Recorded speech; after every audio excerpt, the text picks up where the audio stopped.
Hello class. आप लोगों के करेंट अफेयर की क्लास में है ना, ये आपको मिलेगा मेरे ख्याल से 6वां या 7वां वीडियो होगा। ठीक है, इसके पहले 5 या 6 वीडियो आपको पहले भी मिल चुके हैं। ठीक है, आप उन वीडियो को वहाँ से जाके चेकआउट करें, उसको पढ़ें। ठीक है, उसके बाद इसी सीरीज़ में हम लोग करेंट अफेयर की क्लास में अब हम लोग आगे बढ़ते हैं। ठीक है, और कुछ महत्वपूर्ण तथ्यों को यहाँ पे है ना वीडियो के माध्यम से आपके सामने रखा गया है। ठीक है, और ये जो प्रश्न है ना, ये जो तथ्य हैं जो आपके सामने रखे गए हैं, यहाँ से प्रश्न आने वाली परीक्षाओं में है ना एक महत्तम संभावनाएं भी हैं। तो ठीक है, आप लोगों के करेंट अफेयर की क्लास को हम लोग क्या करते हैं, आगे कंटिन्यू करते हैं और इसी में कुछ चीज़ों को यहाँ पे है ना, कुछ परीक्षाओं के महत्वपूर्ण तथ्यों को यहाँ पे आपके सामने रखा गया है। चलिए अब क्लास आपका हम लोग चालू करते हैं और आज हम लोग करेंट अफेयर के मेरे ख्याल से ये 6वां या 7वां ऐसा ही कुछ होगा, है ना। इसके पहले भी आपको 5 से 6 वीडियो पहले भी मिल चुके हैं। आप जाएं उन सब वीडियो को पहले रीड करें, है ना। उसके बाद करेंट अफेयर की क्लास में ये आपका नेक्स्ट वीडियो होगा। इसके बाद एक और क्लास आएगी करेंट अफेयर से रिलेटेड आपकी। ठीक है, जब तक एग्ज़ाम का जो डेट है ना, 11 तारीख का आप लोगों का एग्ज़ाम है, 8 तारीख तक है ना डेली करेंट अफेयर के आपको 2 वीडियो मिलेंगे। ठीक है, तो जितनी चीज़ें यहाँ से पढ़ाई जाएंगी आप उन सब चीज़ों को अच्छे से पढ़ें। ठीक है, संभावना ऐसा है कि प्रश्न यहीं से भी पूछे जाएं, है ना। जो यहाँ जो क्लास में हो रहा है, यहाँ से प्रश्न आपको एग्ज़ाम में क्या देखने को मिलेंगे। ठीक है, चलिए अभी आप रेडी होंगे तो क्लास हम लोग क्या करते हैं, यहाँ से चालू करते हैं। ठीक, चलिए ठीक, तो करेंट अफेयर की जो पहले वीडियो आई हुई है उसको आप पहले से देखेंगे, देन इस वीडियो में फिर आएंगे, या आज यहीं से वीडियो देखें, इसके पहले वाले वीडियो में आप क्या करेंगे, गो थ्रू वहाँ से एक बार हो जाएंगे। चलिए ठीक है, देखते हैं। अब पहला चीज़ आप लोग देखेंगे सिलक्यारा सुरंग। ठीक है, सिलक्यारा सुरंग। ठीक है, पिछले साल 2023 में ये सुरंग जो है ना, बहुत ही न्यूज़ में रहा था। उसका कारण क्या है मैं अभी आप लोगों को बताता हूँ। सबसे पहले तो याद रखना है सुरंग का नाम क्या है, तो सिलक्यारा। ठीक है, क्या नाम है, तो सिलक्यारा सुरंग। और ये है कहाँ, तो उत्तरकाशी जिला उत्तराखंड में। ठीक है, कहाँ, तो उत्तरकाशी जिला उत्तराखंड में। ठीक, सबसे पहले आपको सुरंग का नाम याद रखना है, नाम है सिलक्यारा सुरंग। ठीक, सिलक्यारा सुरंग कहाँ है, तो उत्तरकाशी जिला उत्तराखंड में। ठीक है, और इसी में आगे बढ़ते हैं। आपको घटना याद होगा, है ना, दिवाली का ही दिन था 12 नवंबर 2023। ठीक है, 12 नवंबर 2023 दिवाली के दिन इसमें जो 41 मजदूर जो है इस सुरंग में, है ना, इस टनल जो बन रहा है इसमें कार्य कर रहे थे, वो क्या हो गए, ये अंदर में जो है क्या होता है, भूस्खलन होता है और भूस्खलन के कारण ये क्या हो जाते हैं, मजदूर वहाँ फंस जाते हैं। ठीक है, सिलक्यारा सुरंग ने आप में क्या देखा कि है कहाँ, तो उत्तरकाशी जिला उत्तराखंड में। यहाँ घटना होती है कि 41 मजदूर जो है इस टनल में काम करते रहते हैं, है ना, वो जो है भूस्खलन के कारण क्या हो जाते हैं, फंस जाते हैं। ठीक, तो कितने मजदूर की संख्या 41 और तारीख याद रखना है 12 नवंबर 2023 को दिवाली का दिन होता है। ठीक है, अब इसके लिए बचाव अभियान का कार्यक्रम क्या है, सरकार के द्वारा चलाया जाता है। ठीक है, और इसमें जो स्थानीय है ना NDRF और कहना चाहिए स्टेट के DRF और साथ ही दूसरे देशों से मदद ली जाती है ना। ठीक है, कुछ बड़ी बड़ी तकनीकी मशीनों की इसमें मदद ली जाती है। ठीक है, तो बचाव अभियान चलाया जाता है और बचाव अभियान चलता है तकरीबन 16 दिन तक, और 16 दिन बाद 28 नवंबर 2023 को, है ना, अभियान जो है सफल हो जाता है और 41 मजदूर सभी को, है ना, सकुशल क्या कर दिया जाता है, जो फंसे हुए थे उसको बाहर निकाल लिया जाता है। ठीक है, तो यहाँ पे आप लोगों ने क्या देखा कि 12 नवंबर 2023 को, है ना, 12 नवंबर 2023 को दिवाली का दिन जो है सुरंग में क्या होता है, भूस्खलन के कारण, ठीक, जो 41 मजदूर 41 मजदूर क्या करते हैं, वहाँ काम करते रहते हैं, वो फंस जाते हैं और उनको बचाने के लिए बचाव अभियान चलाया जाता है। और ये चलता है लगभग 16 दिन तक, है ना, लगभग कितने दिन तक, 16 दिन तक। और 28 नवंबर 2023 को सभी 41 मजदूरों को सकुशल, है ना, जीवित क्या कर लिया किया जाता है, बचा लिया जाता है। ठीक, बचाव अभियान में मदद किया जाता है जो NDRF है, स्टेट के जो DRF टीम है उनके द्वारा, साथ ही जो प्रशासनिक स्तर पर है ना उनके द्वारा, सेना के भी इसमें जवान को इसमें बाद में शामिल किया जाता है। साथ ही आप लोग इसमें देखेंगे कि अमेरिका की जो उन्नत तकनीकी वाली जो मशीन है उसका भी क्या इसमें मदद लिया जाता है, ड्रिल मशीन जो है ना, जो क्या होता है खुदाई के दौरान वो उसमें, है ना, खराबी आ जाती है, टूट भी जाता है उसका कुछ हिस्सा। साथ ही उसके बाद इसमें रेल होल माइनिंग तकनीकी का भी प्रयोग किया जाता है। इन सब तरीक़ों से बचाव अभियान को क्या किया जाता है, जारी रखा जाता है। और अंततः 28 नवंबर 2023 को, है ना, 28 नवंबर 2023 को क्या होता है, बचाव अभियान सफल हो जाता है और सारे के जो 41 मजदूर जो फंसे होते हैं वो क्या होते हैं, सकुशल सुरक्षित बाहर निकल आते हैं। ठीक, तो टनल के बारे में याद रखना है, टनल की लंबाई है 4.531 किलोमीटर। ठीक, टनल की लंबाई कितनी है तो 4.531 किलोमीटर। ये जो है नेशनल हाईवे 134 में स्थित है। कहाँ तो नेशनल हाईवे 134 में स्थित है। ठीक है, और याद रखेंगे कि जो सिलक्यारा सुरंग है या टनल है ये 4 धाम परियोजना का एक अभिन्न अंग है। ठीक है, सिलक्यारा सुरंग जो टनल है ये 4 धाम परियोजना का क्या है, अभिन्न अंग है। इसी टनल के माध्यम से ही जो चारों धाम हैं, गंगोत्री, यमुनोत्री, बद्रीनाथ और केदारनाथ, ठीक है, गंगोत्री, यमुनोत्री, बद्रीनाथ और केदारनाथ, इनको 12 माह है ना, पूरे साल भर के लिए क्या किया जाएगा, यातायात से जोड़ा जाएगा, परिवहन मार्ग से जोड़ा जाएगा। ठीक है, जो 4 धाम संपर्क परियोजना के अभिन्न अंग है कौन, सिलक्यारा सुरंग आपको याद रखना है।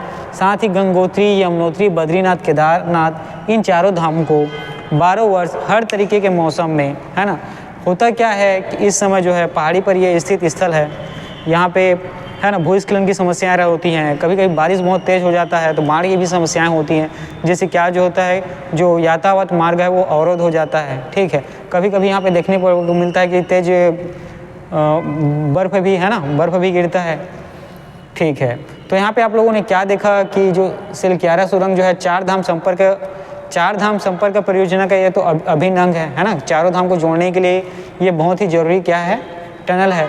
गंगोत्री, यमुनोत्री, बद्रीनाथ और केदारनाथ, इनको 12 महीने है ना, वर्ष भर क्या किया जाएगा, एक सुव्यवस्थित है ना और सुरक्षित टनल से क्या किया जाएगा, मार्ग से, परिवहन से इसको जोड़ने का किया जाएगा, जोड़ने का काम किया जाएगा ताकि 4 धामों की यात्रा जो है 12 माह किया जा सके। और इसी को मैंने पहले बताया कि जो बचाव अभियान के दौरान ड्रिलिंग तकनीकी 2 अमेरिकी मशीन की सहायता से किया जा रहा था। ठीक है, साथ में रेल होल माइनिंग तकनीकी का भी इसमें क्या किया गया है, प्रयोग किया गया है। ठीक है, और देखिए ये जो टनल या सुरंग है इसको बनाया जा रहा था नवा युग इंजीनियरिंग कंपनी लिमिटेड के द्वारा। ठीक है, नवा युग इंजीनियरिंग कंपनी लिमिटेड के द्वारा। ठीक, ये बातें हो गई सिलक्यारा सुरंग के बारे में। अभी हमने देखा कि सिलक्यारा सुरंग के बारे में कि उत्तरकाशी जिला उत्तराखंड में स्थित है।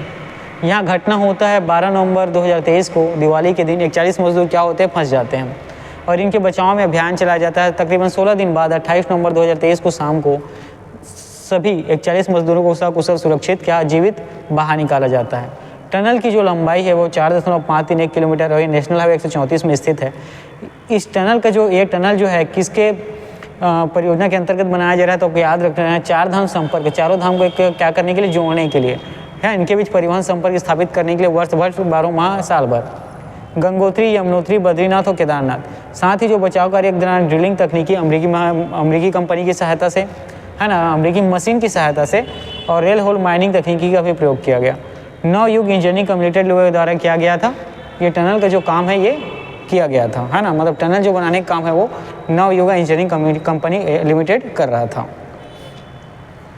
ठीक, अब इसी में हम लोग आगे बढ़ते हैं और देखेंगे मिचोंग चक्रवात के बारे में। ठीक है, याद आपको रखना है मिचोंग चक्रवात। ठीक है, ये आया था कहाँ, तो भारत के जो तटीय क्षेत्र हैं है ना, साउथ में आंध्र प्रदेश, तमिलनाडु, उड़ीसा, ठीक है, पश्चिम बंगाल, इन क्षेत्रों में क्या है इसका असर देखने को मिला था। तो मिचोंग चक्रवात के बारे में आपको याद रखना है सबसे पहले कि उष्णकटिबंधीय चक्रवात है। ठीक है, मिचोंग चक्रवात के बारे में आपको सबसे पहले ये चीज़ याद रखनी है कि उष्णकटिबंधीय चक्रवात है। ठीक है, मिचोंग चक्रवात कैसा है, तो उष्णकटिबंधीय चक्रवात है। सबसे पहले तो ये चीज़ याद रखनी है। दूसरी चीज़ ये याद रखनी कि बंगाल की खाड़ी में उत्पन्न हुआ। कहाँ उत्पन्न हुआ, तो बंगाल की खाड़ी में। और बंगाल की खाड़ी में ये जो चक्रवात उत्पन्न होता है और इसका नामकरण किया जाता है म्यांमार के द्वारा और नाम क्या रखा जाता है, मिचोंग। ठीक है, तो बंगाल की खाड़ी में चक्रवात उत्पन्न होता है, उष्णकटिबंधीय चक्रवात होता है और यह उत्पन्न होता है बंगाल की खाड़ी में और इसका नामकरण किया जाता है म्यांमार के द्वारा। ठीक है, किसके द्वारा, तो म्यांमार के द्वारा, और नाम रखा जाता है मिचोंग। ठीक है, भारत में जो तटीय शहर है ना, तमिलनाडु राज्य का जो चेन्नई है, इसमें चक्रवात में बहुत तेज वर्षा होती है ना, बाढ़ जैसी स्थिति निर्मित हो जाती है और सबसे जो प्रभावित जो राज्य है वो है तमिलनाडु, याद रखना है। साथ ही इसका प्रभाव आपको तमिलनाडु, आंध्र प्रदेश, पश्चिम बंगाल, उड़ीसा, है ना, जो तटीय राज्य हैं, है ना, भारतीय तटीय राज्य हैं जो बंगाल के खाड़ी के आसपास का, वहाँ देखने को मिला, खास करके तमिलनाडु में, है ना। तमिलनाडु के चेन्नई जैसे शहर में क्या हो गया था, बाढ़ की स्थिति निर्मित हो गई थी। तो मिचोन जो चक्रवात है, इसके संबंध में आप लोगों ने देखा कि उत्पन्न कहाँ हुआ, बंगाल की खाड़ी में। उष्णकटिबंधीय चक्रवात है, ये भी आपने देखा। म्यांमार ने इसका नामकरण किया था, ये भी देखा। और तमिलनाडु है ना, तमिलनाडु जो है मिचोंग चक्रवात से सबसे ज़्यादा क्या था, प्रभावित था। इन सब चीज़ों को भी आप देखने देखा। इसके बाद हम लोग आगे बढ़ेंगे और पढ़ेंगे यूनेस्को क्रिएटिव सिटीज नेटवर्क के बारे में, ठीक है। इसके बाद हम लोग आगे बढ़ेंगे और देखेंगे यहाँ पे यूनेस्को का जो क्रिएटिव क्या, तो क्रिएटिव सिटीज नेटवर्क के बारे में, ठीक है। तो इसके अंतर्गत 2 शहरों को शामिल किया गया है, ठीक है। यूनेस्को क्रिएटिव सिटीज नेटवर्क के अंतर्गत 2 शहरों को शामिल किया गया है। आपको याद रखना है, एक है ग्वालियर शहर, और ग्वालियर शहर का जो संगीत श्रेणी है उसको शामिल किया गया है। उसी प्रकार कोझीकोड, याद रखना है, कोझीकोड का जो साहित्य श्रेणी है इसको शामिल किया गया है, ठीक है। तो यूनेस्को का जो यूनेस्को का जो क्रिएटिव सिटीज नेटवर्क है, सिटी का नेटवर्क है क्रिएटिव सिटी वाला, उसमें 2 शहरों को शामिल किया गया है। एक शहर अभी तत्काल में शामिल किया गया है ग्वालियर, ये संगीत श्रेणी में शामिल किया गया है ना। क्रिएटिव का कहने मतलब उसमें कुछ क्रिएटिव एक्टिविटीज़ हों, ठीक है, जैसे साहित्य के क्षेत्र में, कला के क्षेत्र में, है ना, संगीत के क्षेत्र में, या किसी दूसरे तरीके के और भी, है ना, जो प्रदर्शनी वाले हैं उस क्षेत्र में, ठीक है। तो देखिए यहाँ ग्वालियर को संगीत श्रेणी में, कोझीकोड को साहित्य श्रेणी में शामिल किया गया है। ये 2 अभी वर्तमान में जो है ना शामिल किए गए हैं वो 2 शहर हैं। इसके पहले 6 शहर को इसमें शामिल किया जा चुका है, ठीक है। इसके पहले 6 शहर को इसमें शामिल किया जा चुका है। शहरों के नाम देखिए, जयपुर, वाराणसी, चेन्नई, हैदराबाद, मुंबई, श्रीनगर। और 6 शहर पहले शामिल किए गए हैं, 2 वर्तमान में शामिल किए गए हैं। कुल शामिल शहरों की संख्या कितनी हो गई, 8। कुल शामिल शहरों की संख्या कितनी हो गई, तो 8, ठीक है। तो देखिए यूनेस्को का जो क्रिएटिव है ना सिटीज़ है, उसमें 2 शहरों को शामिल किया गया, ग्वालियर को संगीत श्रेणी में, कोझीकोड को साहित्य श्रेणी में। उसी प्रकार पहले 6 शहर को इसमें शामिल किया गया था, जयपुर, वाराणसी, चेन्नई, हैदराबाद, मुंबई और श्रीनगर, ठीक। इन बातों को आप यहाँ पे याद रखेंगे। चलिए आगे देखते हैं और बढ़ते हैं गुजरात, ठीक है। गुजरात में भी तत्कालीन में जो करंट अफेयर में बातें होंगी उसमें देखेंगे गरबा नृत्य के बारे में। गरबा नृत्य को यूनेस्को ने अमूर्त सांस्कृतिक विरासत सूची में शामिल किया है, इंपॉर्टेंट है, याद रखना, ठीक है। गुजरात का जो गरबा नृत्य होता है ना, गुजरात का जो प्रसिद्ध नृत्य है वो गरबा नृत्य है। तो गरबा नृत्य को यूनेस्को अमूर्त सांस्कृतिक विरासत सूची में शामिल किया गया है, ठीक है। जो गुजरात का गरबा नृत्य है उसको यूनेस्को अमूर्त सांस्कृतिक विरासत सूची में क्या, तो शामिल किया गया है, आपको याद रखना है, ठीक। चलिए आगे बढ़ते हैं। और एक शहर जिसका नाम है मसूरी, है ना, ये कहाँ है, तो उत्तराखंड में, याद रखना है। मसूरी कहाँ है, तो उत्तराखंड में आपको याद रखना है। भारत का प्रथम मानचित्रण संग्रहालय ये कहाँ खोला गया है, ये स्थापित किया गया तो मसूरी में, ठीक है। भारत का प्रथम मानचित्रण संग्रहालय ये कहाँ, इसका शुभारंभ कहाँ किया गया है, तो आपको याद रखना है मसूरी उत्तराखंड में, ठीक है। भारत का प्रथम मानचित्रण संग्रहालय ये है कहाँ शुभारंभ किया गया है, तो मसूरी उत्तराखंड में, ठीक है। कहाँ पर है, तो पार्क स्टेट उत्तराखंड में। कहाँ, तो पार्क स्टेट उत्तराखंड में। यहाँ पे सर्वेक्षक है ना जो सर्वे करते हैं वो सर जॉर्ज एवरेस्ट का निवास, कहाँ, तो सर्वेक्षक सर जॉर्ज एवरेस्ट के निवास में, और जॉर्ज एवरेस्ट मानचित्रण संग्रहालय इसका नाम रखा गया है, ठीक है। जो प्रथम मानचित्रण संग्रहालय है इसका नाम, जो सर्वेक्षक सर जॉर्ज एवरेस्ट के निवास स्थान में ये क्या संग्रहालय खोला गया है, ओपन किया गया है, तो उन्हीं के नाम पर जॉर्ज एवरेस्ट मानचित्रण संग्रहालय इसका क्या किया गया है, नाम रखा गया है, ठीक है, ठीक। तो मसूरी उत्तराखंड के बारे में यहाँ पे हम लोगों ने देखा कि है कहाँ, तो ये उत्तराखंड में है। भारत का प्रथम मानचित्रण संग्रहालय खोला गया कहाँ, तो मसूरी उत्तराखंड में। ये पार्क स्टेट उत्तराखंड में स्थित है। यहाँ जो सर्वेक्षक थे नाम है सर जॉर्ज एवरेस्ट, इनके ही निवास स्थान पर क्या किया गया है, ये मानचित्रण संग्रहालय को शुभारंभ किया गया है। और इसीलिए इनके निवास स्थान में होने के कारण मानचित्रण संग्रहालय का नामकरण जो है जॉर्ज एवरेस्ट मानचित्रण संग्रहालय के नाम पर किया गया है। जॉर्ज एवरेस्ट मानचित्रण संग्रहालय के नाम पर क्या किया गया है, ठीक। ये बातें हो गई मसूरी उत्तराखंड में। चलिए आगे बढ़ते हैं और देखते हैं, अब हम देखते हैं किसके बारे में, तो लखनऊ के बारे में। याद रखना है लखनऊ उत्तर प्रदेश का शहर है, ठीक है। राष्ट्रीय शहीद स्मारक व रेलवे सुरक्षा संग्रहालय ये कहाँ स्थापित किया गया है, तो लखनऊ में, ठीक है। राष्ट्रीय शहीद स्मारक और रेलवे सुरक्षा संग्रहालय ये कहाँ शुभारंभ किया गया है इसका? तो लखनऊ में जगजीवन आरपीएफ अकादमी परिसर में इसका क्या किया गया है? स्थापना किया गया है। कहाँ? तो जगजीवन आरपीएफ अकादमी परिसर में। और इसमें रेलवे सुरक्षा बल के जो शहीद कर्मी हैं उनका क्या है नाम इसमें क्या किया जाएगा? अंकन किया गया है। ठीक है, तो लखनऊ उत्तर प्रदेश के बारे में आप लोग करंट अफेयर से संबंधित तथ्यों में याद रखेंगे कि राष्ट्रीय शहीद स्मारक व रेलवे सुरक्षा संग्रहालय का स्थापना लखनऊ में किया गया है ना। इसमें जगजीवन आरपीएफ अकादमी परिसर में इसको क्या किया गया है? खोला गया है। साथ ही रेलवे सुरक्षा बल के शहीदों का नाम इसमें क्या किया गया है? अंकित किया गया है। ये बातें हो गई लखनऊ उत्तर प्रदेश के बारे में। अब हम लोग गोवा राज्य से संबंधित चीज़ों को देखेंगे। इसमें गोवा में पन्ना जी आपको याद रखना है। क्या? तो पणजी, है ना। गोवा में पणजी आपको याद रखना है। दक्षिण एशिया का प्रथम लेवल 3 बायो सुरक्षा लैब का प्रदर्शन किया गया। कहाँ? तो पणजी, गोवा में। ठीक है, दक्षिण एशिया का पहला लेवल 3 स्तर का बायो सुरक्षा लैब, है ना। किसका? तो बायो सुरक्षा लैब का प्रदर्शन कहाँ किया गया? तो पणजी, गोवा में। ठीक है, कहाँ? तो पणजी, गोवा में, आपको याद रखना है। पणजी, गोवा में दक्षिण एशिया के प्रथम लेवल 3 बायो सुरक्षा लैब का प्रदर्शन किया गया। कहाँ? तो पणजी, गोवा में। और नाम रखा गया रामबन। ठीक है, नाम रखा गया क्या? तो रामबन। और स्थापना किसने किया, या ये जो प्रदर्शन किसके द्वारा किया गया? तो ये तो ICMR, किसके द्वारा? ICMR, Indian council of medical research. ठीक है, आपको याद रखना है। और साथ ही रामबन का यहाँ फुल फॉर्म है rapid action mobile BSL 3+ advance augmented network. ठीक है, यहाँ पे आप रामबन के बारे में देखेंगे कि rapid action mobile BSL 3+ advance augmented network.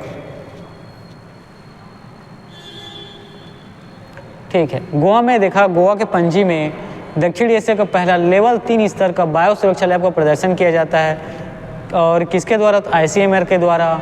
और इसका नाम रखा जाता है Ramban rapid action mobile BSL 3+ advance augmented network. ठीक है, अब हम लोग इसमें आगे बढ़ते हैं और देखते हैं लिथियम भंडार। ठीक है, कि कहाँ? तो लिथियम भंडार। ठीक है, ये जो है इसका खोज किया गया है। भारत के किन किन राज्यों में, किन किन क्षेत्रों में, उसके बारे में देखेंगे। तो लिथियम भंडार का जो पहला खोज है ये हुआ कहाँ? तो जम्मू कश्मीर में। कहाँ याद रखना है? तो आपको जम्मू कश्मीर में। जम्मू कश्मीर का रियासी जिला सलाह हैमना क्षेत्र में। कहाँ? तो हैमाना क्षेत्र में। ठीक है, लिथियम भंडार सबसे पहले खोजा कहाँ गया है? तो पहला स्थान जो खोजा गया है जहाँ है वर्तमान में जम्मू कश्मीर, ये रियासी जिला सलाह हैमाना क्षेत्र में है। और इसको खोज किया किसने? तो जियोलॉजिकल सर्वे ऑफ इंडिया के द्वारा। किसके द्वारा? तो जियोलॉजिकल सर्वे ऑफ इंडिया के द्वारा। साथ ही याद रखेंगे कि लिथियम को वाइट गोल्ड के नाम से भी जाना जाता है। और लिथियम का उपयोग जो है इलेक्ट्रिक वाहन के बैटरी में किया जाता है। किसने? इलेक्ट्रिक वाहन के बैटरी में। और लिथियम जो है दूसरी स्थान पे और भी, है ना, यहाँ खोज कार्य चल रहा है। और मिला कहाँ है? तो डेगाना, नागौर, राजस्थान में। कहाँ? तो डेगाना, नागौर, राजस्थान में। ठीक है, यहाँ पे आप लिथियम भंडार के बारे में देखते हैं कि ये पहला कहाँ स्थान पे खोजा गया अभी वर्तमान में? तो ये खोजा गया आपके जम्मू कश्मीर में। कहाँ खोजा गया? तो जम्मू कश्मीर में। और जम्मू कश्मीर के रियासी जिला, है ना, सलाह हैमाना क्षेत्र में। और ये खोजा गया जियोलॉजिकल सर्वे ऑफ इंडिया के द्वारा। साथ ही आप लिथियम को वाइट गोल्ड, है ना, के नाम से ये जाना जाता है। और इलेक्ट्रिक वाहन में जो बैटरी इस्तेमाल किया जाता है उसमें इसमें क्या होता है? प्रयोग होता है। और साथ ही जो दूसरा स्थान जहाँ लिथियम भंडार देखा गया है ये है डेगाना, नागौर, राजस्थान में। ठीक है, कहाँ? तो नागौर, राजस्थान में।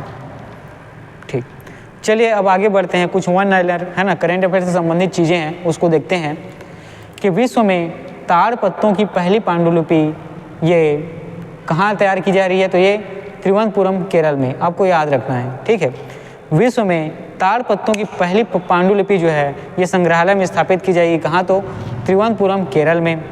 उसी प्रकार प्रथम पैदल सेना का संग्रहालय ये कहाँ खोला जाएगा? तो महू, मध्य प्रदेश में। ठीक है, देखिए यहाँ विश्व में ताड़ पत्तों का पहला पांडुलिपि से संबंधित संग्रहालय आपको कहाँ देखने को मिलेगा? तो तिरुवनंतपुरम, केरल में। ठीक है, प्रथम पैदल सेना का संग्रहालय ये आपको देखने को मिलेगा महू, मध्य प्रदेश में।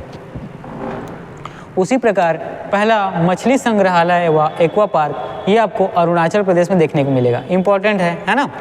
पहला मछली संग्रहालय और एक्वा पार्क ये आपको अरुणाचल प्रदेश में देखने को मिलेगा। उसी प्रकार गति शक्ति विश्वविद्यालय ये आपको देखने को मिलेगा कहाँ, तो वडोदरा गुजरात में। ठीक है, गति शक्ति विश्वविद्यालय का स्थापना वडोदरा गुजरात में किया जाएगा। उसी प्रकार राष्ट्रीय जनजाति शोध संस्थान ये कहाँ है, तो नई दिल्ली में, आपको याद रखना है। राष्ट्रीय जनजाति शोध संस्थान कहाँ स्थापित की जाएगी, तो नई दिल्ली में। भारतीय विरासत एवं संपदा संरक्षण क्षेत्र गौतम बुद्ध नगर उत्तर प्रदेश। ठीक है, भारतीय विरासत एवं संपदा संरक्षण क्षेत्र ये कहाँ है, तो गौतम बुद्ध नगर उत्तर प्रदेश में। उसी प्रकार भारत का पहला ओपन रॉक म्यूजियम ये कहाँ स्थित है, तो हैदराबाद में। ये प्रश्न अभी इसके पहले पूछा गया है ना, रेलवे के एनटीपीसी एग्जाम में आया था शायद। ठीक, आप वहाँ से एक बार उनको देख लेंगे। देखिए, विश्व का ताड़पत्रों का पहला पांडुपी संग्रहालय ये आपको देखने को मिलेगा तिरुवनंतपुरम केरल में। उसी प्रकार प्रथम पैदल सेना संग्रहालय ये आपको देखने को मिलेगा महू मध्य प्रदेश में। और पहला मछली संग्रहालय साथ ही एक्वा पार्क ये आपको देखने को मिलेगा अरुणाचल प्रदेश में। उसी प्रकार गति शक्ति विश्वविद्यालय ये आपको देखने को मिलेगा वडोदरा गुजरात में। साथ ही राष्ट्रीय जनजाति शोध संस्थान ये आपको देखने को मिलेगा नई दिल्ली में। और राष्ट्रीय विरासत व संपदा संरक्षण क्षेत्र ये देखने को मिलेगा गौतम बुद्ध नगर उत्तर प्रदेश में। साथ ही भारत का पहला ओपन रॉक म्यूजियम ये आपको देखने को मिलेगा कहाँ, तो हैदराबाद में। ठीक है, इन सब चीज़ों को आप याद रखेंगे। हम लोगों ने यहाँ पे सिलक्यारा सुरंग के बारे में पढ़ा। ठीक है, यहाँ पे सिलक्यारा सुरंग को देखा कि कौन से जिले में है, यहाँ पे घटनाक्रम क्या हुआ था, टनल की लंबाई क्या है, कौन सी योजना के अंतर्गत इसको निर्मित किया गया है, कौन कौन सी तकनीकी इसमें बचाव कार्य के दौरान शामिल किया गया। साथ ही मिचोंग चक्रवात के बारे में देखा कि कहाँ उत्पन्न हुआ था, उसका नामकरण किसने किया था, है ना, प्रभावित राज्य कौन थे। उसी प्रकार यूनेस्को के क्रिएटिव सिटीज नेटवर्क हम लोगों को देखा कि वर्तमान में किन 2 शहरों को शामिल किया गया है, और पहले के जो 6 शहर हैं उनके बारे में भी पढ़ा। साथ ही हम लोगों ने गुजरात का जो गरबा नृत्य है जिसको अमूर्त सांस्कृतिक विरासत सूची में शामिल किया गया है, इसके बारे में भी पढ़ा। मसूरी में जो प्रथम मानचित्रण संग्रहालय है ना, इनसे संबंधित चीज़ों को हम लोगों ने देखा कि किस नाम से सर्वेक्षक सजारी ओरेस्टे के निवास में खोला गया, उनके नाम से ही। और साथ ही लखनऊ में राष्ट्रीय शहीद स्मारक और रेलवे सुरक्षा संग्रहालय संबंधित चीज़ों को हम लोगों ने यहाँ पे देखा है। उसके बाद जो प्रथम लेवल 3 बायो सुरक्षा लैब का प्रदर्शन किया गया ICMR के द्वारा रामबन से संबंधित rapid action mobile BSL-3+ advance augmented network, इसके बारे में देखा। लिथियम भंडार के बारे में देखा कि इन 2 स्थानों से मिला है, जम्मू कश्मीर और डेगाना नागौर राजस्थान से। साथ ही कुछ 1 लाइनर करंट अफेयर को भी यहाँ पे हम लोगों ने जो परीक्षा उपयोगी है उसको देखा है। ठीक है, चलिए आज का करंट अफेयर का क्लास यहीं तक है। इसके बाद फिर नेक्स्ट वीडियो में आपको इससे आगे हम लोग क्या करेंगे, बढ़ेंगे। चलिए ठीक है, अभी का क्लास हम लोग यहीं पे क्या करते हैं, एंड करते हैं।